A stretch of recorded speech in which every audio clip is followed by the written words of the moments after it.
I will tell you the best way to increment your oxygen with a basic relaxing procedure. There is a ton of disarray on this oxygen subject.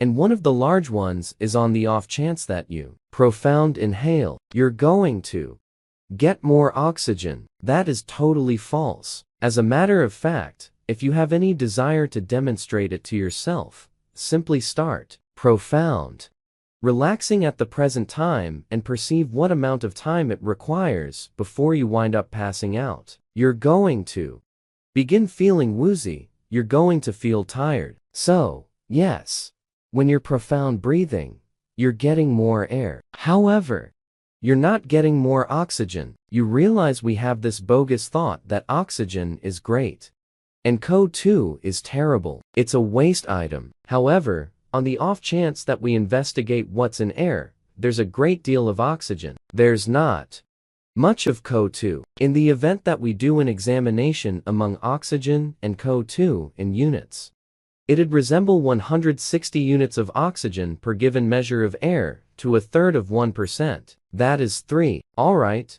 CO2. So the inquiry is, where is the CO2 coming from when we breathe out? It's coming from our cells. The mitochondria takes in oxygen, consumes stuff. What's more, discharges CO2. So our bodies are CO2 machines. Obviously, with plants, it's simply the contrary. They eat CO2 and they put out oxygen. However, I believe that you should comprehend, something about CO2 and oxygen. There's something many refer to as the drag impact. That's B.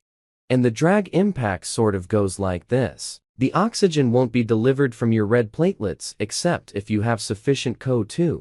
How much oxygen that is set free from your blood into your cells is reliant upon CO2. Assuming that you're breathing a ton, right? And you're not ready to have sufficient CO2 in there, you're going to get a lot of oxygen to an extreme. Oxygen is extremely harming to the body. If you gave a child unadulterated oxygen, you can, all things considered, cause visual impairment. You can cause an epileptic seizure. You could cause that child to go in a trance-like state. There's a great deal of oxidation that occurs with something over-the-top oxygen. And for this reason, like profound breathing isn't the most ideal way to get a part of oxygen. And unwinding. Anybody that is in a frenzy state will be hyperventilating. They will be breathing unreasonably, attempting to get more air.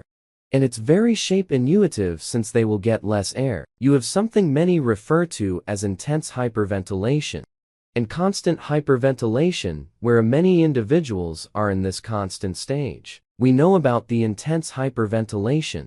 When you're in a fit of anxiety and you're relaxing unnecessarily and you don't feel far better, I need to build your mindfulness on another condition called ongoing hyperventilation. One more name for that is called carbon dioxide disorder. This is a truly fascinating book I'm perusing. Furthermore, I'm sharing a few information from this book. So the carbon dioxide condition is essentially an absence of carbon dioxide, since the individual is consuming excessively air, and essentially, I think a ton of this is set off by pressure, and the pressure is continually keeping us attempting to relax more through our mouths. And this drains the CO2, and presently, we can't ingest oxygen into the cells. And this causes issues with the heart stress. It makes a state of hypoxia, which is an absence of oxygen. It makes weakness, sleep deprivation, muscle jerking, and this other side effect, which is an expanded receptor, which is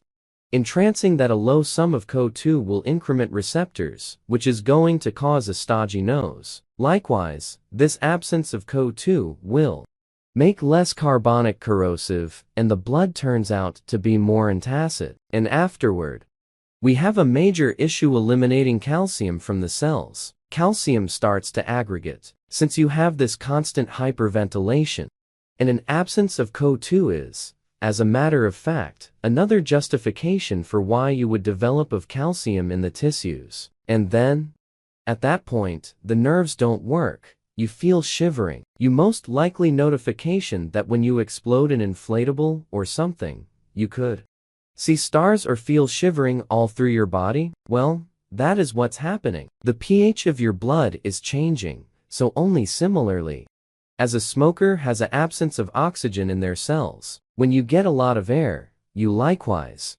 have an absence of oxygen, more profound in the cells. Currently, there's enough oxygen that is trapped in your red platelets. However, it's not being delivered, which will make you attempt to inhale more, and the entire cycle begins going around and around. Now, there's an exceptionally straightforward answer for fix this issue. Furthermore, train your body to take in a certain method for getting oxygen profound into the cells.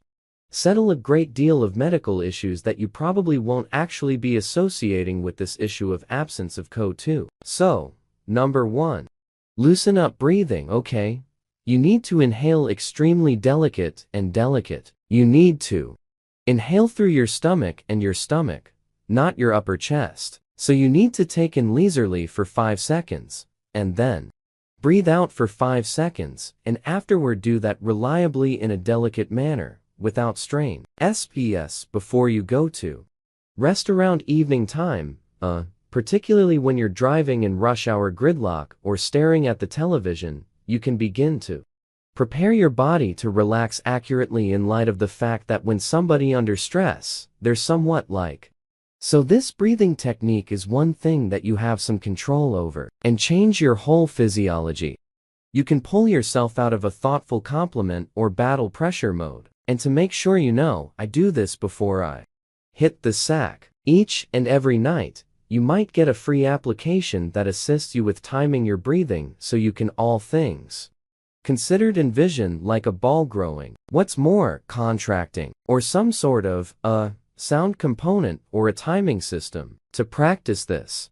Taking in and relaxing out. Recurrence. Good. Number 2.